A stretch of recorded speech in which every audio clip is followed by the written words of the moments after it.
London has been hit the hardest, with 34 pubs shutting down last year alone, and the total number of pubs in the UK has fallen from 47,613 in 2019 to just 45,345 in 2024. The result? Thousands of job losses, crumbling high streets, and the slow death of one of Britain's most cherished traditions. Despite all of this, Labour insists that they're doing enough. They're claiming that they're supporting businesses by tackling antisocial behaviour and empty properties, but pub owners aren't buying it. The message is clear: Labour has abandoned the British pub. So where does that leave us? A Labour leader losing control? A government handing police terrifying new powers? And Britain's pub culture collapsing under financial pressure? The UK is at a breaking point. Starmer is fighting off a full-scale rebellion from his own party, Sunak's government is turning the country into a police state, and working-class communities are watching their local pubs disappear forever. The question now is simple: where does Britain go from here? Will Labour reverse course, or will this be the moment that Keir Starmer's leadership unravels completely? Will the Tories push through their new authoritarian policing laws, or will there be public backlash? Currently, police can drug test anyone in custody for Class A drugs if they've been arrested for one of 21 trigger offences. But now, those powers are being expanded to include Class B and C drugs, a sweeping move that will dramatically increase the number of people subjected to police testing, and that's just the beginning. The government is also introducing warrantless searches for stolen goods, overturning key parts of the Theft Act of 1968. This means that police won't even need a search warrant to enter homes and seize property if they suspect stolen goods are inside. Civil liberties groups are sounding the alarm, warning that this could lead to serious abuse of power. But no one in government is listening. And it doesn't stop there. The list of trigger offences that can lead to drug testing and searches has been expanded to include serious crimes like GBH and rape, but also minor infractions like antisocial behaviour and even football-related offences. That's right. If you're arrested for chanting at a football match, police could use this as justification to drug test you or search your home without a warrant. The timing of all this is suspicious, to say the least.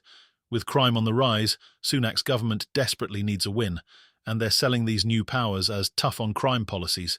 But make no mistake, this isn't about keeping people safe. This is about giving police unprecedented power, and if history tells us anything, these powers will be abused. And while all of this is happening, another crisis is unfolding in Britain, one that hits at the very heart of British culture. The great British pub is dying, and Labour's economic policies are making it worse. Almost 300 pubs shut down last year alone.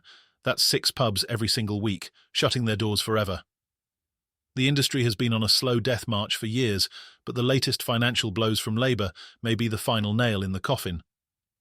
Pubs have long been struggling with rising costs, high taxes, and changing consumer habits, but Rachel Reeves's October budget has made things even worse. The British Beer and Pub Association has revealed that the latest budget changes will pile an extra £650 million in costs on the industry, a burden that many pubs simply can't survive.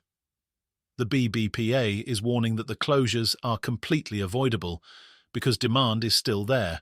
People still want to go to pubs, but sky-high bills, business rates, and Labour's unwillingness to support small businesses are crushing the industry. And here's where it gets even more disturbing. While Reeves has been tightening the financial noose around pubs, she's also been bragging about her so-called support for the industry. Labour recently announced a penny off the pint, a move that was meant to win over pub owners, but has been universally mocked as meaningless. Even worse, younger generations aren't going out like they used to. A survey in 2022 found that only 25% of Gen Z are even interested in nightlife anymore. And another study revealed that 44% of 18 to 24-year-olds are opting for alcohol-free drinks instead of traditional pub culture. It's happening. Keir Starmer's Labour Party is collapsing from within, and the rebellion is growing by the day. The party that promised fairness, equality, and compassion is now facing outrage from its own ranks as over a dozen Labour MPs turn against their own leader. The reason? A shocking new Home Office rule that slams the door on refugees, preventing them from ever becoming British citizens. The backlash is fierce, and Starmer is losing control. But behind the scenes, this isn't just about immigration. This is about a desperate bid to win back Reform UK voters as Labour panics over its crumbling support. The truth is brutal. This isn't a well-thought-out policy. It's pure political survival. Labour sees the rise of Reform UK, the shifting political landscape, and Starmer knows he's bleeding voters to the right. So what does he do? He approves a policy that many of his own MPs are calling performative cruelty.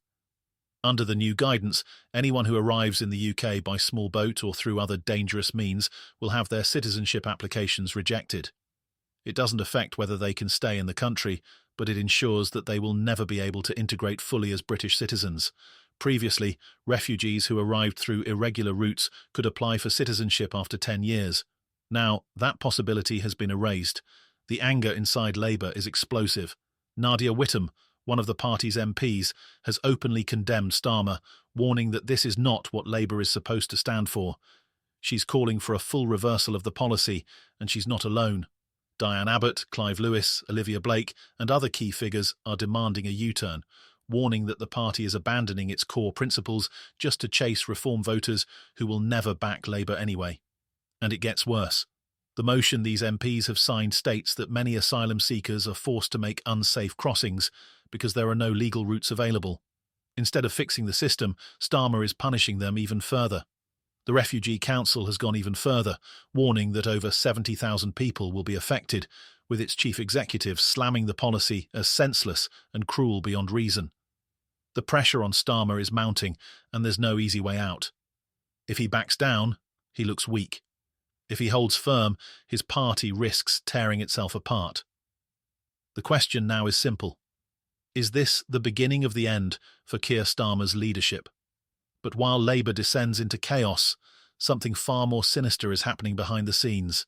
Because while everyone is focused on Starmer's civil war, Rishi Sunak's government is pushing through terrifying new police powers, and the consequences for British citizens could be devastating.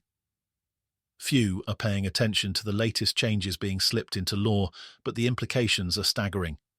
The police are about to gain unprecedented power, the kind of power that could rip civil liberties apart and turn Britain into an unrecognisable surveillance state.